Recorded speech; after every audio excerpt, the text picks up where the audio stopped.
Good morning, everybody. My name is Joseph Nocella. I am the United States Attorney for the Eastern District of New York. I'd like to welcome you here today.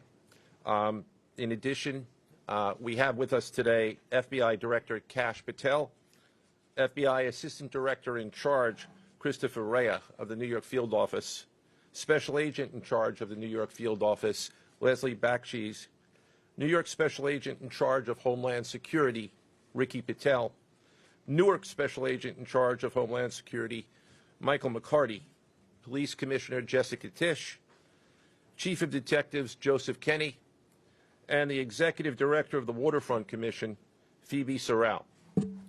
I'm now going to turn the podium over to FBI Director Kash Patel. Good morning. Today we are here in New York to announce a historic arrest across a wide-sweeping criminal enterprise that envelops both the NBA and La Cosa Nostra. The men and women up here standing with me represent a small portion of the leadership team that brought profound justice in an era that needed it more than any. I'll just highlight some of the details in the case and the FBI work, and then you'll hear from the others. But as you now know, individuals such as Chauncey Billups, Damon Jones, and Terry Rozier were taken into custody today, former, current NBA players and coaches. What you don't know is that this is an illegal gambling operation and sports rigging operation that spanned the course of years. The FBI led a coordinated takedown across 11 states to arrest over 30 individuals today responsible for this case, which is very much ongoing. Not only did we crack into the fraud that these perpetrators committed on the grand stage of the NBA, but we also entered and executed a system of justice against La Cosa Nostra to include the Bonanno, Gambino, Genovese, and Lucchese crime families. And you'll hear more about those details today. The charges and the arrests that were taken down across this country range from wire fraud, money laundering, extortion, robbery, illegal gambling. This FBI will leave no room for any perpetrator of crime across this country. You hear a lot about our work of defending the homeland and crushing violent crime. Well, this work is also representative of a colossal portion of the FBI's mandate to keep America safe and to keep our entertainment industry fair and secure. The men and women that are standing up here today worked tireless hours, days, months, and years. And the fraud is mind-boggling. It's not hundreds of dollars. It's not thousands of dollars. It's not tens of thousands of dollars. It's not even millions of dollars. We're talking about tens of millions of dollars in fraud and theft and robbery across a multi-year investigation. And we could not have done it without our interagency partners that are before us today. The NYPD, HSI, and teams of law enforcement officials from around the country made this day possible. It takes a team to bring this kind of justice, sweeping justice, into the halls of the United States courtrooms, where our brave United States Attorney has led this prosecution. It takes courageous prosecutors to stand before you and say, we will not allow this kind of illicit activity to happen, not only at the national sporting level, but also where it hides in La Cosa Nostra. And when these two collided together, they perpetrated a fraud that is historic in terms of not just money, but the scheme and the deceit that they utilize to steal and swindle people for money, to include crypto fraud. This is an operation that showcases to you that under President Trump's administration, there is no room for any type of criminal behavior, be it on the world's largest stage or in the back rooms of tiny parlors where card games are being played. We are proud to stand here today with the men and women of the FBI and this legal team. And to the United States Attorney, I just want to thank you personally for taking the time to display the work that the media is about to hear about today in detail. As I said, it does take courageous prosecutors, but it takes a courageous United States Attorney to bring this case, because we are going to take heat for it. But we don't shy away in this administration. We don't say no. What we do is we bring the results across the finish line. We bring them to the public. We bring you accountability. And yes, they will have their day in court, and you will hear the evidence through the court system exclusively. We will not deny anyone of due process. And that's the brilliance of this system. That's the brilliance of this administration. Everyone will be held to account. So with that, I turn it over to United States Attorney Nocella. Thank you. Thank you, Director Patel. To be clear, we're announcing today indictments in two major cases, both involving fraud. One involves sports betting, and the other involves illegal gambling, very specifically rigged poker games. The first indictment involves 6 defendants who are alleged to have participated in one of the most brazen sports corruption schemes since online sports betting became widely legalized in the United States. This scheme is an insider sports betting conspiracy that exploited confidential information about National Basketball Association athletes and teams. The second indictment involves 31 defendants alleged to have participated in a nationwide scheme to rig illegal poker games. These defendants, which include former professional athletes, used high-tech cheating technology to steal millions of dollars from victims in underground poker games that were secretly fixed. The games in the New York area were backed by the Bonanno, Gambino, and Genovese crime families of La Cosa Nostra. While the cases are separate, there are 3 overlapping defendants charged in both cases: Damon Jones, Eric Ernest, and Shane Hennon. The indictments in these cases contain only allegations, and the defendants are presumed innocent until they are proven guilty in a court of law. But my message to the defendants who've been rounded up today is this: your winning streak has ended. Your luck has run out. Violating the law is a losing proposition, and you can bet on that. First, I would like to talk about United States versus Ernest, the NBA basketball gambling case. The defendants in this case are Eric Ernest, Marvez Farley, Shane Hennon, De Niro Laster, Damon Jones, a former NBA player and coach, and Terry Rozier, a current NBA player. Other co-conspirators were previously charged for their roles in the scheme, including former NBA player Jontay Porter. Between December 2022 and March 2024, these defendants perpetrated a scheme to defraud by betting on inside, non-public information about NBA athletes and teams.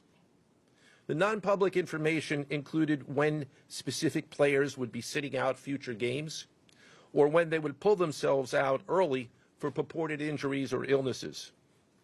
They relied on corrupt individuals, including Jones and Rozier. They also misused information obtained through long-standing friendships that they had with NBA players and coaches.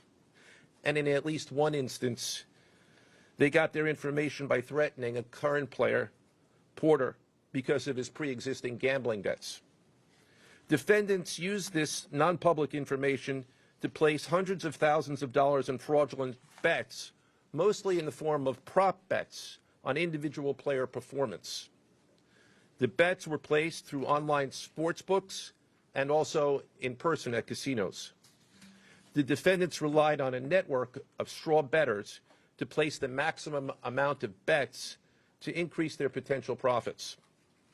Most of these bets succeeded, and the intended losses were in the millions of dollars.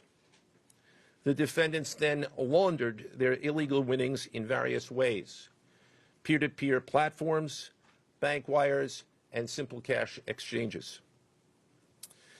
The indictment details specific examples where the defendants profited from illegal gambling and illegal betting on various NBA games about the performance of players on, among other things, the Charlotte Hornets, the Portland Trail Blazers, the Los Angeles Lakers, and the Toronto Rangers.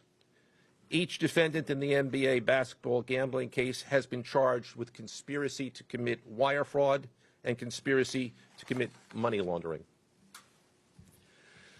Now, I would like to turn to the other case, United States versus Aiello, the rigged poker game case. Beginning as early as 2019, the defendants in this case orchestrated a scheme to use wireless cheating technology to run rigged poker games across the United States, including in the Hamptons, Las Vegas, Miami, and Manhattan. The scheme targeted victims known as, quote, fish, who were often lured to participate in these rigged games by the chance to play alongside former professional athletes who were known as, quote, face cards. The so-called face cards included the defendant Chauncey Billups, who at the time of the scheme was a former NBA player and is currently the head coach of the Portland Trail Blazers, and also Damon Jones, a former NBA player and coach. What the victims, the fish, didn't know is that everybody else at the poker game, from the dealer to the players, including the face cards, were in on the scam. Once the game was underway, the defendants fleeced the victims out of tens or hundreds of thousands of dollars per game. The defendants used a variety of very sophisticated cheating technologies, some of which were provided by other defendants in exchange for a share of the profits from the scheme. For example, they used off-the-shelf shuffling machines that had been secretly altered in order to read the cards in the deck, predict which player at the table had the best poker hand, and relay that information to an off-site operator. The off-site operator sent the information via cell phone back to a co-conspirator at the table, and that person at the table was known as the quarterback. The quarterback then signaled secretly the information he had received from to others at the table, and together they used that information in order to win their games and to cheat the victims. Defendants used other cheating technologies such as poker chip tray analyzers, which is a poker chip tray that secretly reads cards using a hidden camera, special contact lenses or eyeglasses that could read pre-marked cards, and an X-ray table that could read cards face down on the table. What you see depicted on the screen right now is an example of the X-ray table that reveals the cards. Although they are face down on the table, they can be read because of the X-ray technology. The Mafia, specifically members and associates of the Bonanno, Gambino, and Genovese organized crime families, had pre-existing control over non-rigged, illegal poker games around New York City. As a result, they also became involved in the rigged poker games, helping to organize the games and taking a cut of the proceedings, and working to enforce the collection of debts. The defendants laundered their proceeds, including through cash exchanges, the use of multiple shell companies, and through cryptocurrency transfers. As part of the scheme, some of the defendants and their co-conspirators also committed acts of violence, including the gunpoint robbery of a person in order to obtain a rigged shuffling machine, and extortions that were perpetrated against victims in order to ensure that they repaid their gambling debts. Defendants who participated in the rigged poker scheme are charged with wire fraud conspiracy. Other defendants have been charged with crimes including illegal gambling, money laundering, Hobbs Act robbery, and extortions. This case demonstrates our office's unrelenting commitment to fighting the scourge of organized crime in whatever form it takes. I'd like to conclude my remarks by thanking the incredible hard work of our law enforcement partners, including the FBI, Homeland Security, the NYPD, and the Waterfront Commission. I also want to thank the dedicated prosecutors who built these two cases and who are standing to my right: Benjamin Weintraub, David Bourbon, Caitlin Farrell, Michael Gibaldi, Irisa Chen, and Sean Sherman. They had the assistance of paralegal specialists Liam McNett, John Schneider, Marlene Bosler. Also deserving of our thanks because of their outstanding investigative work on the NBA case are FBI Special Agents Russell Lantier, Dominic Mariani, Amy Giaroso, Shane Wilkins, and Supervisory Special Agent Luke Hardison. On the rigged poker game scheme, outstanding work was performed by FBI Special Agents Thomas Cribbin, Jeff Boriola, Jonathan Corona, Alexander Silverman, Amy Campanaro, and Supervisory Special Agent Michael Malahy, as well as NYPD Task Officer James McCullough, and from Homeland Security, Supervisory Special Agent Charles Freund, and from the Waterfront Commission, Detective Paul Shimborski. Finally, I want to note that the investigations in both cases are ongoing, and we encourage anyone with information about either scheme to please contact the FBI. Now I would like to turn the podium over to Special Agent in charge of the New York Field Office, I should say the Assistant Director in charge of the New York Field Office of the FBI, Christopher Rea. Chris?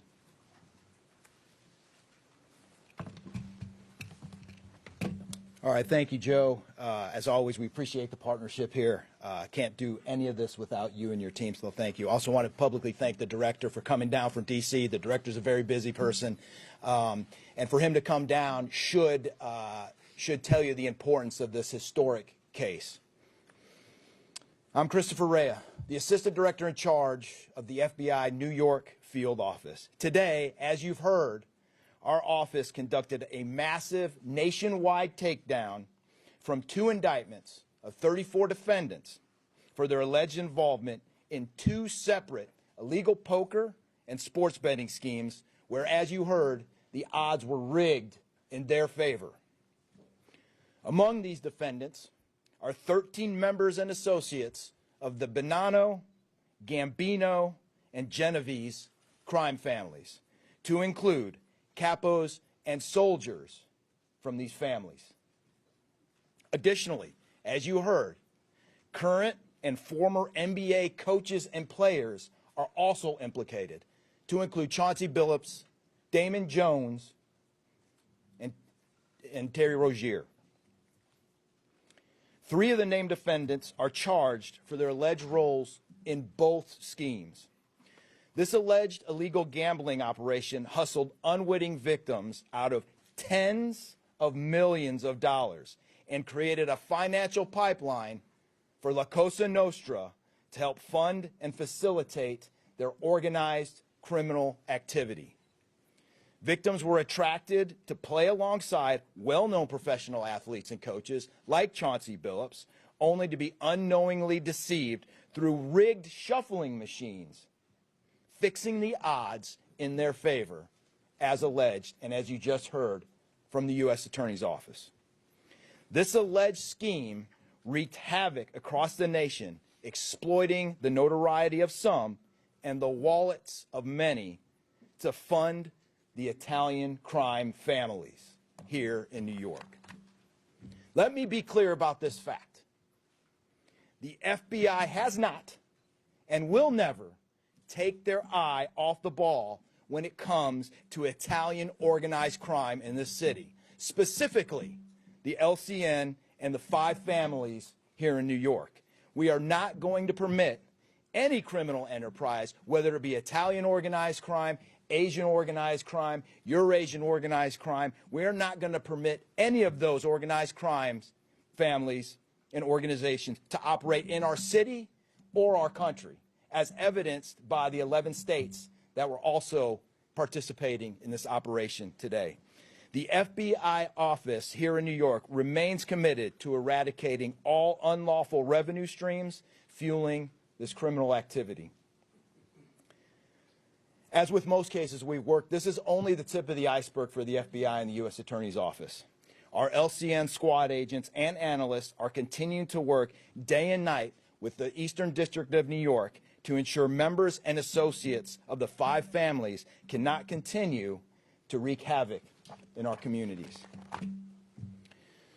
Today would not have been possible without the tireless efforts and dedication of the FBI New York Eurasian Organized Crime Task Force, which, as you heard, was led by Supervisory Special Agent Luke Hardison, and the Italian Organized Task Force, which was led by Supervisory Special Agent Mike Malahi. And coincidentally, Supervisory Special Agent Malahi is going out on a positive as he is retiring at the end of this month for 30 years of dedicated service to the FBI, and that deserves a hand. He's what we call a legend here at FBI New York. Additionally, obviously, we cannot do this alone without our partners. I want to extend my appreciation to Homeland Security Investigations Special Agent in Charge, Ricky Patel. Of course, we do nothing in this city without the NYPD. New York City Police Department Commissioner Jesse Tisch, thank you, ma'am, for all your work and all your resources that you dedicated to this. And New York Waterfront Commissioner Phoebe Soriel for their agency's assistance and support throughout this lengthy and complex investigation. Our collective efforts ensured these subjects will face accountability, like the director said, for their alleged wrongdoings.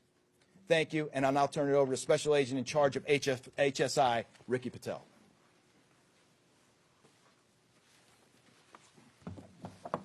Thanks, Chris. Good afternoon, everyone. My name is Ricky Patel. I'm the Special Agent in Charge for Homeland Security Investigations here in New York.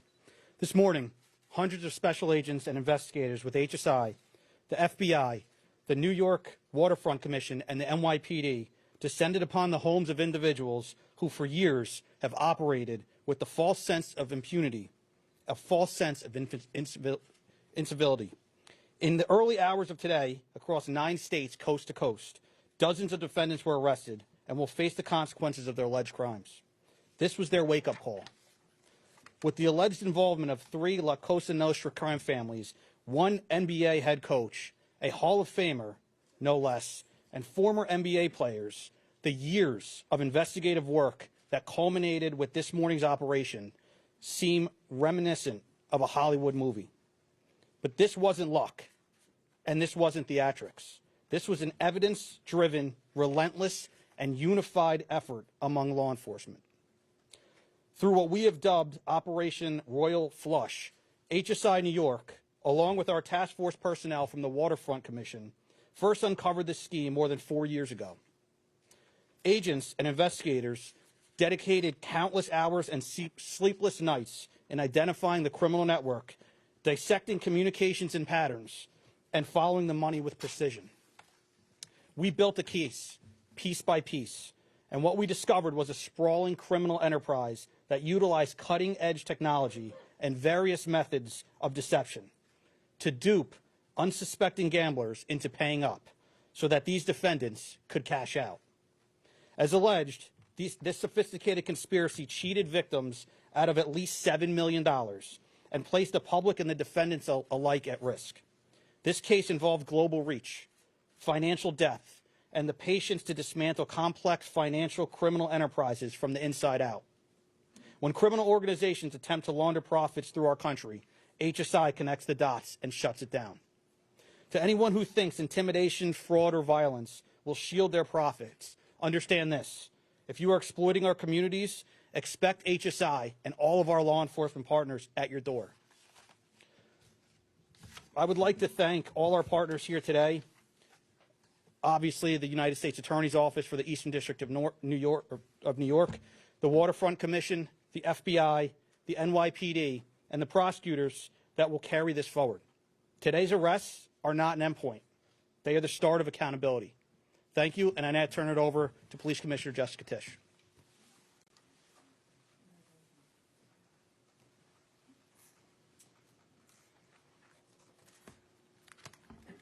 Good morning. Thank you to Director Patel, Assistant Director Rea, and U.S. Attorney Nocella. What we're announcing today is not just another takedown. It's the result of more than 2 years of coordinated investigative work by the NYPD's Joint Organized Crime Task Force and the FBI.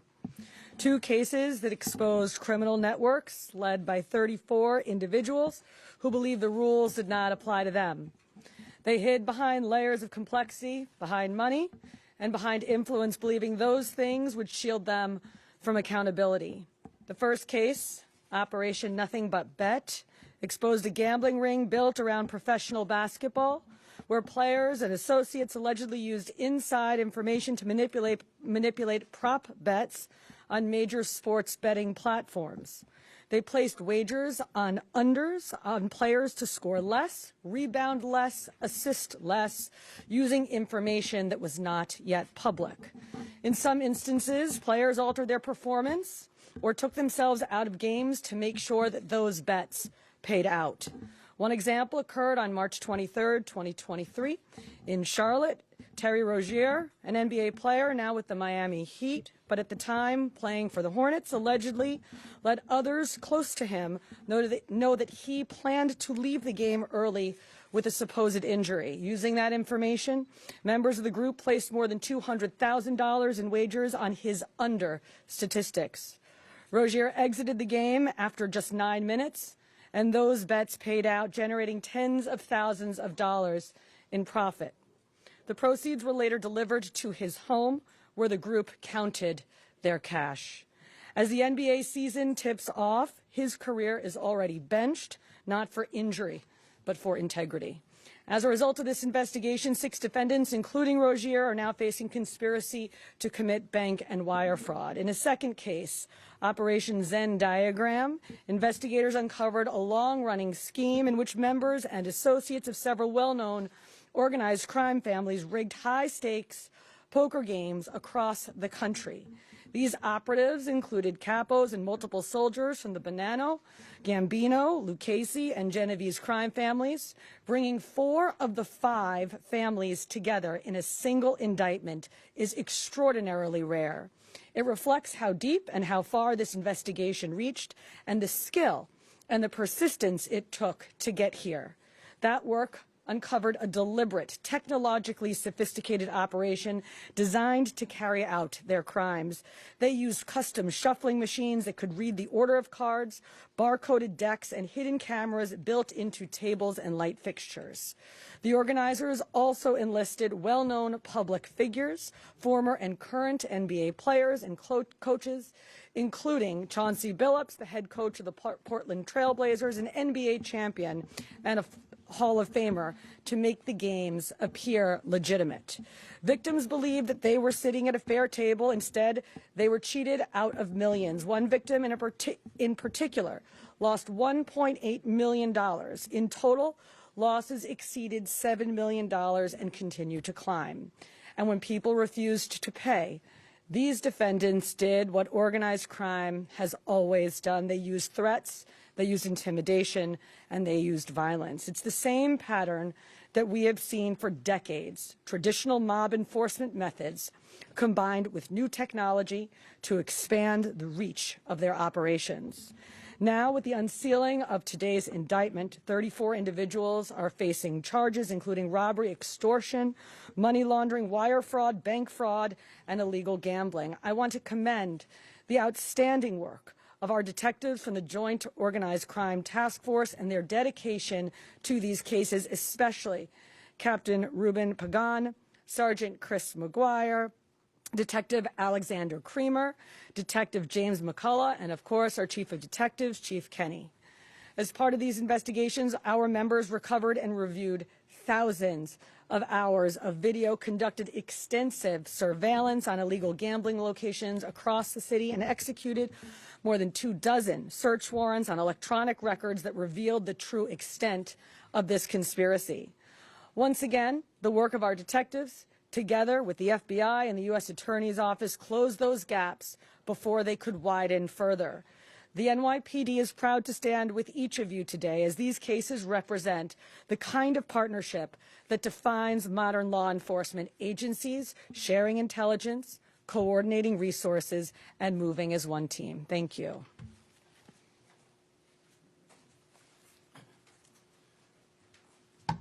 If anyone has any questions that they'd like to ask, now is the time. I have a question about the structure of the case. Is it the investigation into one case, did that lead into the discovery of the other?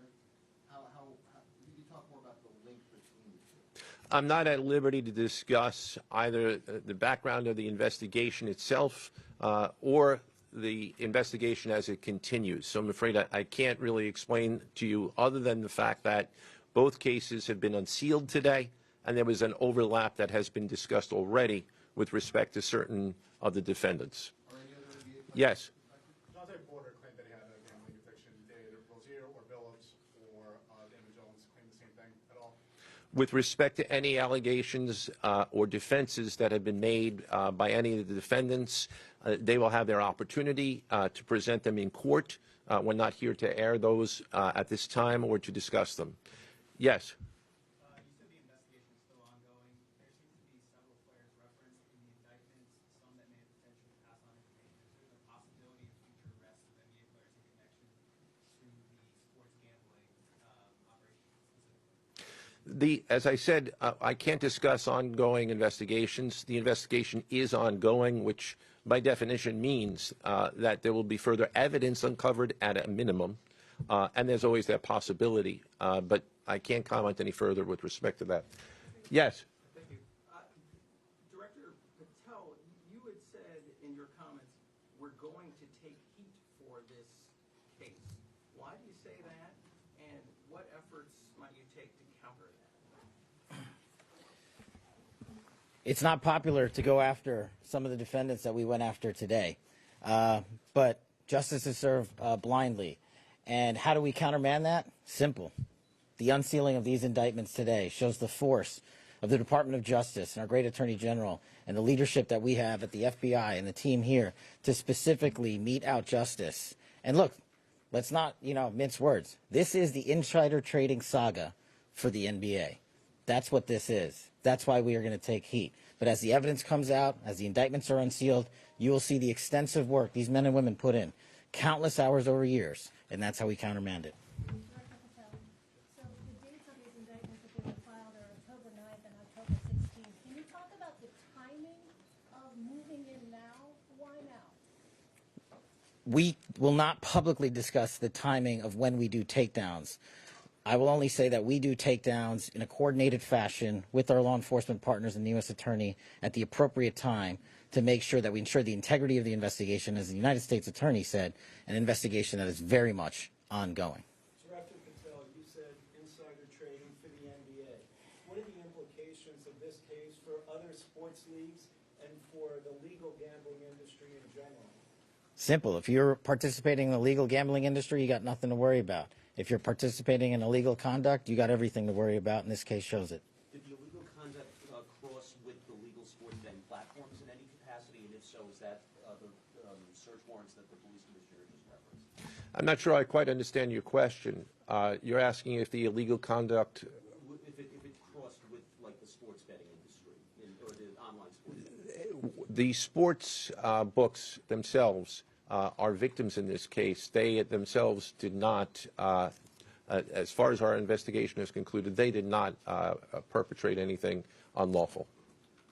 Are you able to say which sports books or online outlets they use to make these bets? I'm not going to respond to that at this time, but that information will be made public. Yes? Can you identify the access point where these co-conspirators were able to recruit these, famous people to partake in the schemes?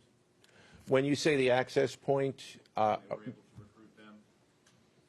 I'm not sure which case you're referring to. Both. So Well, Rozier, how he was recruited, Damon Jones in the NBA scandal, and then Billups for the poker. we're not at liberty to say that at this time. That will be revealed in due course. Yes?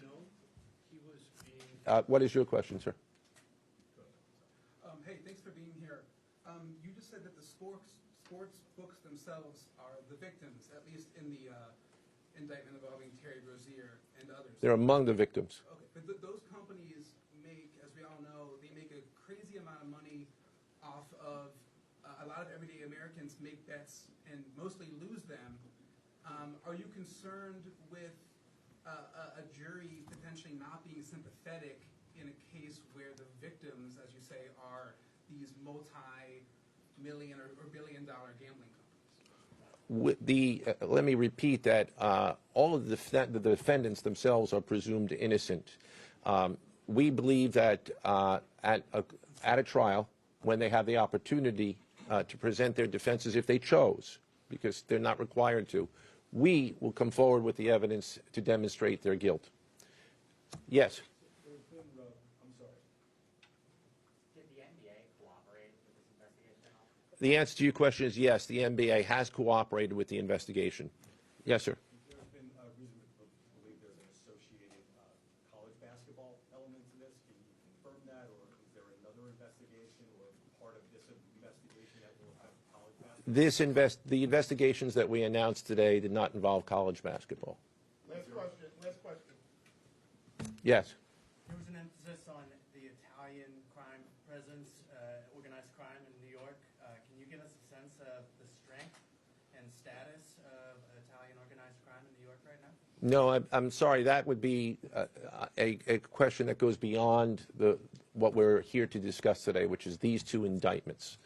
Thank you. Everybody.